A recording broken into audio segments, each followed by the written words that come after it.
من أخطر الألعاب الشيطانية يلي سمعت عنها هي استحضار لشياطين بمعنى الكلمة.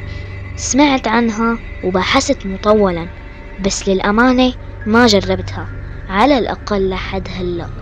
بدك تعرف أكتر عن لعبة رجل في منتصف الليل؟ لا تتردد تكمل معي، وإذا عجبتك لايك وشير. معكم سلوم يلي رح ياخدكم لعالم الرعب والخوف، ويلا نبدأ.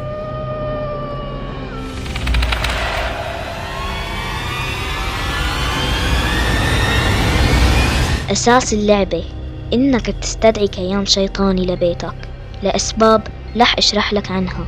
نبدأ بشروط اللعبة. أولا لازم تكون لوحدك بالبيت. ثانيا اللعبة بتبدأ من الساعة 12 بعد منتصف الليل للساعة 3:33 الفجر. ثالثا لازم يكون معك شمعة وكبريت وملح.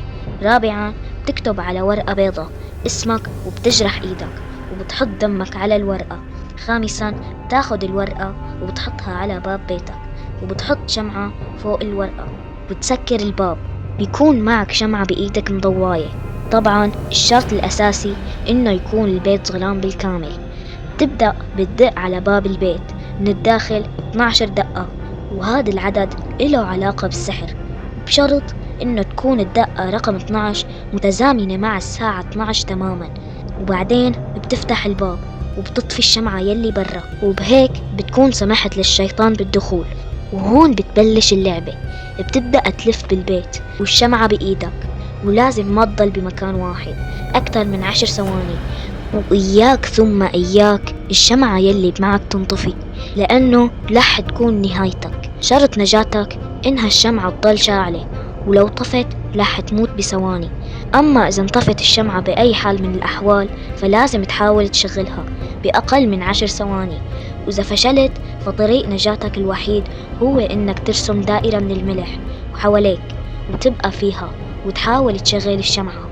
بهالوقت رح تحس بوجود الشيطان، ورح تشوف خيالات مخيفة، ورح تسمع أصوات غريبة بتحس إنها رح تقودك للجنون.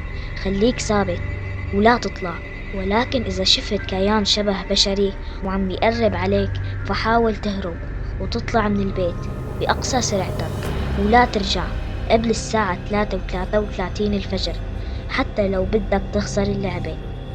وسبب هاللعبة إنهم بيقولوا إنك لو بقيت بالبيت لبعد الساعة 3:33 فأنت هيك بتكون ربحت التحدي، وبيصير معك 9 أشياء حلوة بالشهر يلي استحضرت فيه الشيطان. يعني الشيطان بيكافئك. طيب هالكلام له أصل؟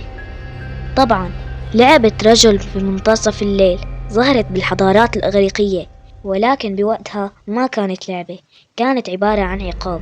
وكان يلي بيطلع من هالتجربة وبيتم مكافأته 9 مرات بالشهر. انعمل ألعاب وأفلام عن هاللعبة الشيطانية حملت نفس الاسم. ملاحظة، هي الطقوس لازم تعملها بشهور معينة، مثل شهر 3 7 9 12، وإلا ما راح تحصل على المكافأة، وبتكون فتحت الباب ولعبت مع الشيطان لمجرد التسلية. أنا عرضت الفكرة من باب الأخذ بالعلم، وسواء كان هالشي حقيقي أم لا فالموضوع مريب، لأنه في بعض الأشياء مثل الظلام والدم والتوقيت والأرقام فعلا من الطقوس الشيطانية. ولو أنت ما رح تستحمل لا تجرب، ولا إلك على الحالتين لا تجرب. ولا ترموا بأنفسكم إلى التهلكة. أوبا.